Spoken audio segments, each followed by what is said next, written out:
കത്തിച്ചോട്ട് വേണം പോലെ എങ്ങോട്ടേക്ക് വിശന്നിട്ട് പോയി എന്തെങ്കിലും തിന്നണം. നല്ല വിശപ്പ്. റൂമിൽ പോയിട്ട് നല്ല ചോറ് എന്തെങ്കിലും ഈ സമയത്ത് റൂമിൽ പോയിട്ട് എന്ത് ചെയ്യുന്ന ചോറ് എന്തെങ്കിലും ഉണ്ടാവും. നീ നമുക്ക് നല്ല അടിപൊളി ഓഫർ എടുക്കുന്നുണ്ട്. പൈസ ഞാൻ കൊടുക്കാൻ ഫസ്റ്റ് അത് പൈസ ഞാൻ കൊടുക്കാം. ഓക്കെ എക്സ്റ്റേൺ ഞാൻ പറഞ്ഞ എക്സ്റ്റേൺ ഇതന്നെ യൂണിവേഴ്സിറ്റി നേരെ മുമ്പിലുള്ള സാധനം അജ്മാൻ ജർഫിലത്തെ കേറ്. അടിപൊളി സാധനം ഇന്ന് കേറില്ലേ കേറ് ഓഫർ നടക്കുന്നില്ലേ? ആ ഓഫറിന്റെ മെനു ഒന്ന് കൊടുത്താ കേട്ടോ. ഇരിക്കി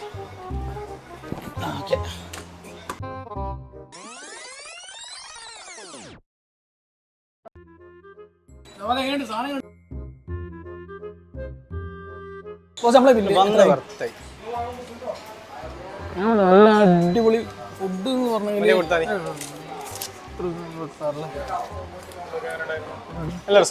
സൂപ്പർ ഫുഡ് സൂപ്പർ രക്ഷമില്ല. ഞാൻ തരാം. എന്റെ വണ്ടിയിലുണ്ട്